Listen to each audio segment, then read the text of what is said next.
Booktube, Chelsea, the Reading Outlaw, here to do the last half of my March wrap up. It has been a doozy, guys. I have read 14 things in the last 14 days. Some of them were single issue comics, so, count that for what you will.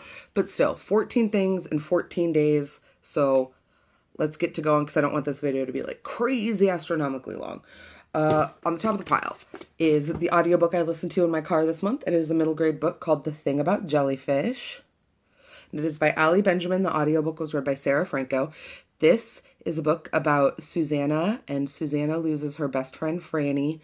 Only they're not best friends anymore. They've had a fight, they've had a falling out, and when Franny drowns, Susie becomes dedicated and obsessed with the fact that she drowned via a jellyfish sting, because she's convinced that Franny is such a good swimmer and this just could not have happened in any other way, that she must have been stung by a jellyfish. She comes to this conclusion after her class takes a field trip to a museum shortly after Franny passes away, and she sees a jellyfish exhibit that tells her that there's something like 30 odd jellyfish stings every 5 seconds or something like that, like across the globe. So yeah, she becomes obsessed with jellyfish, with finding out about them, about how they sting, while also trying to navigate middle school, being in the 6th grade, and having to deal with the fact that her and her former best friend did some things that were not very nice to each other, and they never really got to settle up before Franny passed away. They never really got to talk about it or have any kind of closure. So this book is about grief and dealing with grief. This is also a book about fitting in with your classmates and your parents after you've gone through a thing that you feel like no one else can understand. It's about talking and it's about not talking. It's never made explicitly clear, but there are several indications throughout the book that Susie may be slightly autistic, or at least falls on the autism spectrum. Her overwhelming obsession with jellyfish and with facts about jellyfish, and with her emotional processing of information as ritualistic and fact-based as opposed to something more intuitive or deeply emotionally felt, leads me to that conclusion. But one way or the other, I feel like this is a really intense book about grief and about dealing with grief from somebody who may not have had to do that before. So I gave this one, I believe it was 4 stars on Goodreads, and I would definitely recommend that you check it out. And then let's go ahead and do some digital stuff, or some graphic stuff. The only one that I have to show you in print is volume 9 of The Walking Dead, Here We Remain. How long has it been since you guys have seen The Walking Dead on my channel? Like, for real, guys. I have not picked up a volume of this in forever, but I was feeling super slumpy one day, and we happened to have this whole collection at work. So I figured, what the hey, and I picked up the next volume. If you've never seen inside The Walking Dead, that's kind of what it looks like. It's all black and white. It's all very choppy. It's all very scary because zombies. This one follows Carl and Rick shortly after everything that happened at the compound. I won't say more just in case you haven't read it yet. At the prison compound, Rick and Carl have had to kind of set out on their own and are just looking for a way to survive now that they don't have kind of a home base to live in anymore. This one is definitely sad. There was definitely a twist in this one that kind of took me off guard, and because of that twist, it also got 4 stars. And then we have digitally, I read issues 0, 1, 2, and 3 of Lady Mechanica. This is by Joe Benitez. Lady Mechanica is a story about, as it would sound, a mechanical lady. This takes place in a steampunk Victorian London, and Lady Mechanica is kind of like a Spider-Man, Batman superhero figure in this town. She is the only person allegedly to be made of like biomechanical parts.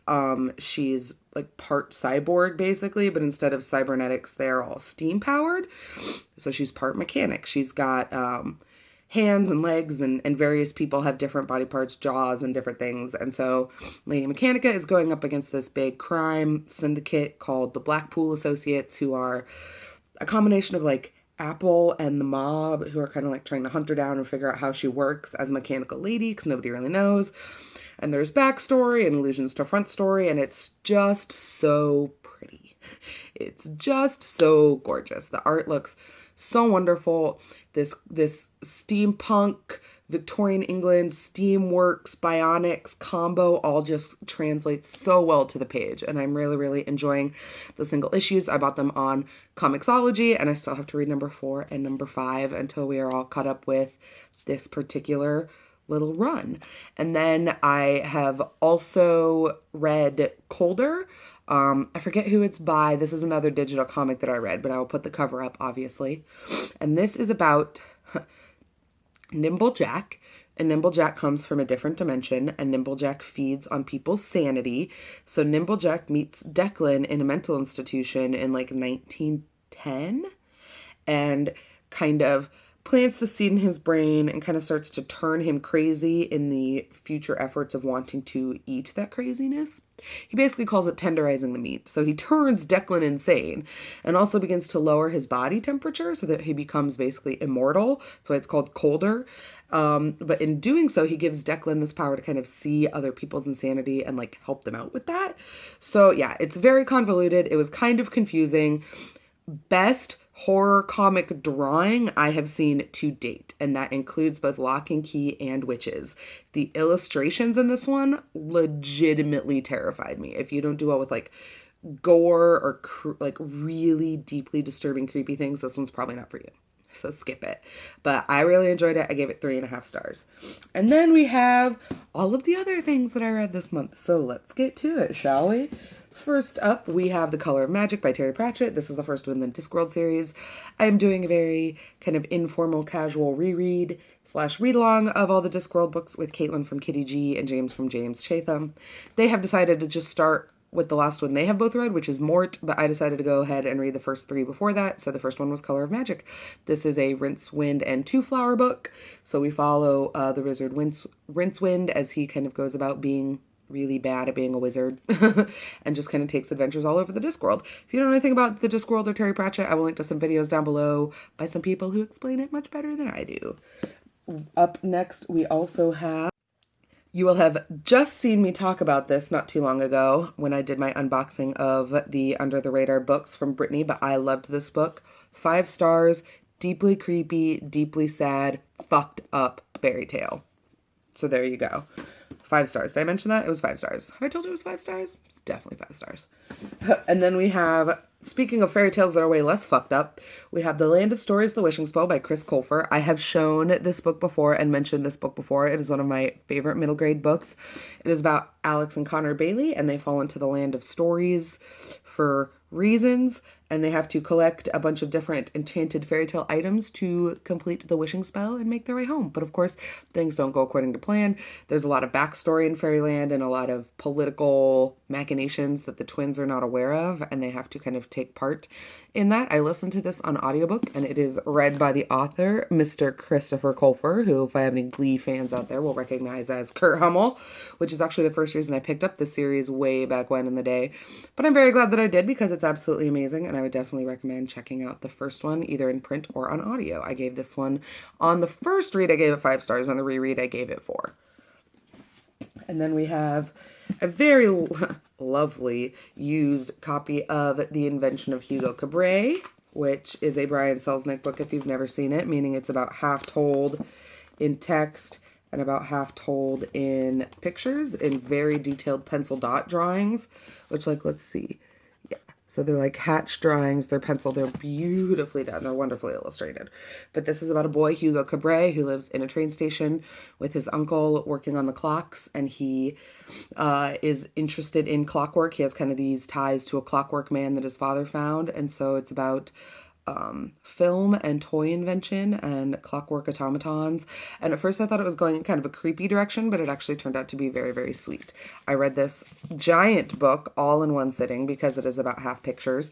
So it definitely gives you that nice little like spiritual kick of having finished a huge book in one day. So I enjoyed it for that reason, as well as for the fact that it is just an adorable book. And then we have a couple of books. Well, okay.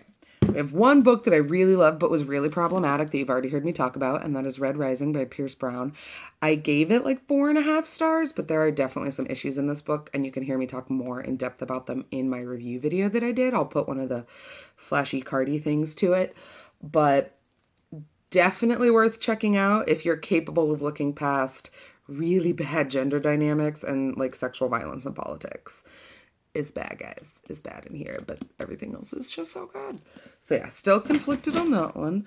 And then we had a book that I did not care for like at all. And that is A Darker Shade of Magic by V.E. Schwab. This is one of the BookTube SFF nominations in the adult category. I did not care for it. It is about 4 Londons: Black London, Grey London, White London, and Red London.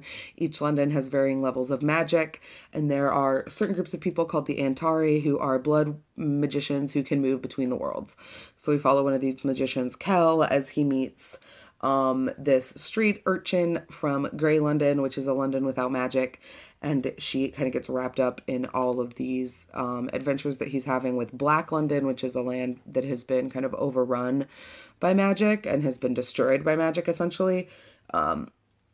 Yeah, I don't know. This book felt very episodic to me and like not in a good way. I didn't really care about Kel. I didn't really care about any of our other main characters. In fact, the characters I thought were the most interesting were the villains, were the Danes in White London, and I would have been much more interested in just hanging out with them for an entire book. But that's not what this book is. So I gave this book like 2 stars on Goodreads. And then I was hoping this wouldn't happen, but it did. I am still carrying over one book into April, and that is A Little Life by Hanya Yanagihara. I am about 200-ish pages in. This book is really tough, guys. It's not bad. I actually really enjoy it. It's just very slow. I mean, it's just about 4 guys and their lives. 4 guys who meet in college and are roommates, and about their lives together. Jude, JB, Malcolm, and Willem. And they all have careers. Some of them have significant others. Some of them are dealing with mental disabilities. Some of them are dealing with physical disabilities. And they're all, sometimes they're nice, sometimes they're assholes. It's just one of those character study life books. And it's very beautiful, and I don't dislike it, but it's one of those like 15 pages at a time kind of books. And so it's just very slow. I'm enjoying taking my time, but it's not one of those books like Red Rising was, where I'm like, oh my God, I have to pick it up right now and I have to ignore everything else I have to do, so I have to finish it. Maybe that will change, but yeah, the group I'm reading this with has kind of like some mixed reviews on the whole, so we'll have to see, but I'm enjoying it, even if it's not like the best thing I've ever read. And then I do want to mention, I'm going to talk about all this in a different wrap-up video, but I did get through all 3 of my subscriptions for this month, all 3 of my short story subscriptions. So that is Nightmare Magazine, Clark's World Magazine, and Lightspeed Magazine. I read all 3 of these, and I will be doing kind of a separate wrap-up where I talk about some of the stories from this month's batch that I have enjoyed the most. So yeah, that is my very long second half of March wrap-up. I will see you guys in a little bit with my April MBR, which is a term I'm stealing from Brittany and will explain later. As always, all books, channels, links, anything like that will be in the down box for you. Like if you liked this video, subscribe if you want to see more, and please comment to let me know what you're reading this month. All right, guys, very, very much love all over the internet, and I will see you guys.